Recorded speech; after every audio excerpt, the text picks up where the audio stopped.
कुछ जो मूवीज है ना उनमें आपकी बॉडी वो मतलब मांगते हैं, लाइक वो सोल को पोजेस कर लेते हैं बॉडी। नहीं वो कहते हैं कि ना आपकी जो सोल है ना मतलब बॉडी वो सेक्रीफाइस कर आपकी, दो।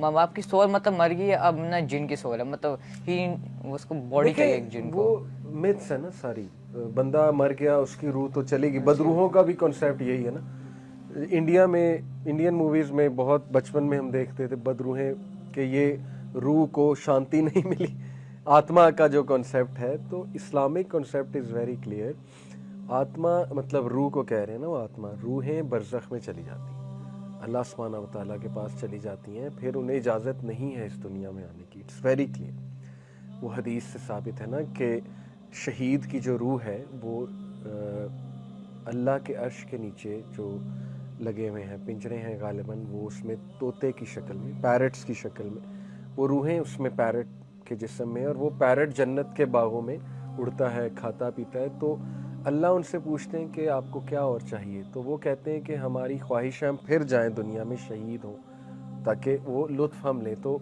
इसकी इजाज़त उन्हें नहीं दी जाती। It's very clear, soul can not return.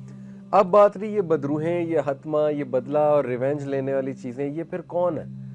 मैं समझता हूँ, मेरा ज़ाती भी ये है कि करीन जो है ना बंदे का, वो अलाइव होता है आफ्टर डेथ। जैसे अभी हम सीक्रेट सोसाइटीज़ पे भी अगर बात करें, बहुत सी थ्योरीज़ हैं, कॉन्स्पिरेसी थ्योरीज़ कह लें उन्हें या जो भी कह लें, लेकिन है बहुत बातें होती हैं कि वो मीटिंग्स करते हैं, फिर वो इम्प्रेस इस तरह से करते हैं लोगों को, कहते हैं कि हम आपके पेरेंट्स से मिलवाएंगे और उनके करीन से मिलवाते हैं, डेड पेरेंट्स से कि जी आओ तुम्हें मिलवाते हैं, तुम्हारी मीटिंग कराते हैं। तो वो सीक्रेट सोसाइटीज़ इस तरह बिल्ड होती हैं, एक्टर्स को एक्ट्रेसेस को जमा करते हैं कि आओ तुम्हारे डेड पेरेंट्स से तुम्हारी बात कराते हैं, which in real are not their dead parents. वो एक्चुअल में करीन, वो जो हिडन वर्ल्ड है उसमें से करीन को बुलाते हैं अपने करीन के थ्रू। तो करीन वापस इस दुनिया में रहता है जब बंदा, मैंने यही सुना है, करीन इस दुनिया में ही रहता है जब बंदे की डेथ हो जाती है। स्कॉलर से मैंने जितना सुना है यही सुना है, और उससे महवे गुफ्तगू ये उसका करीन हो सकता है, लेकिन वो पूरा it's a very bad process.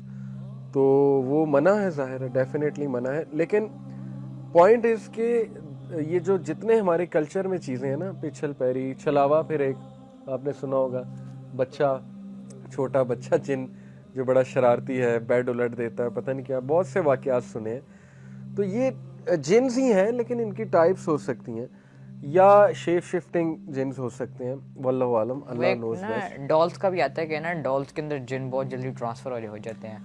हाँ, ये मैं बिल्कुल आप सही कह रहे हैं, मूवीज़ में काफ़ी दिखाया जाता है डॉल्स के हवाले से, और बड़ा कुछ दिखाया जाता है। तो यस, देखें रसूलुल्लाह सल्लल्लाहु अलैहि वसल्लम ने इसीलिए मना फरमाया, एक तो शिर्क की वजह से कि स्कल्पचर्स जो हैं वो घर में ना हो, फिर ऐसी डॉल्स जिनके नैन नकूश हैं बाकायदा, वो मना है। ऐसे टॉयज़ जिनके प्रॉपर फ्यूचर्स हैं, ह्यूमन फ्यूचर्स टाइप फ्यूचर्स हैं, वो मना है। क्योंकि आई थिंक कि वाकई ही जिन्स को ऐसी चीज़ें पसंद होती हैं, they can possess such things easily. Human sculpture हो या पेंटिंग हो ह्यूमन बीइंग की, वो भी मना है, नहीं रखनी चाहिए तस्वीर, इसको मना करते हैं उलमाए कराम, और उसकी बहुत सी वजूहात हैं। One of those reasons is कि जिन्स जो हैं, आई थिंक के दे लाइक सच थिंग्स, और ऐसी चीज़ अट्रैक्ट करती है उन्हें, मे बी उसको पोजेस कर लें, तो हो सकता है कोई डॉल शॉल। ये वुडू डॉल्स का भी एक कॉन्सेप्ट है कि वो एक इंसान का वो डॉल बनाते हैं, और वो जिस तरह उस डॉल को वो डैमेज करते हैं वैसे इंसान को। And वो वही ब्लैक मैजिक में करेक्ट, दैट इज़ करेक्ट। वो हिस्टोरिकली हम देखें तो वो चीज़ नज़र आती है हमें। इवन प्रॉफिट सल्लल्लाहु अलैहि वसल्लम जो वो वाक़या है पूरा कि 11 गिरें, हज़रत अली को कहा था ना कि कुल मुअव्वज़तैन पढ़ो, 11 वर्सेस हैं ये मुअव्वज़तैन, सूरह फलक एंड सूरह नास को मुअव्वज़तैन कहते हैं। तो एक एक वर्स पढ़ के वो गिरा खोलते जाना। तो वो भी आई थिंक कोई वूडो डॉल ही थी गालिबन, या कुछ इसी से मिलती जुलती कोई चीज़ थी जिसमें गिरह लगी हुई थी। तो यस, वो ब्लैक मैजिक में एक चीज़ होती है, magic is magic, remember this. Harry Potter the way it shows magic वैसा कुछ नहीं है, कोई वाइट मैजिक नहीं होता, मैजिक इज़ मैजिक। तो वो ट्रिक्स एंड इल्यूजन्स एक और बात है, वो एक और चीज़ है, लेकिन magic is very dark, black magic की बात कर रहा हूँ। उसमें लिटरली अगर आप बहुत आगे चले जाते हो तो आप इस शायातीन के साथ इंटरेक्शन भी करते हो, वो इट्स वेरी डर्टी वर्ल्ड। उसमें मैं डीप नहीं जाना चाहता, बट वो कुफर है, सीधी सी बात है, वो कुफर है। तो और दीन की बात फैलाना सदक़े जारिया है। सवाब की नीयत से वीडियो को शेयर जरूर कीजिए। जज़ाकल्लाह।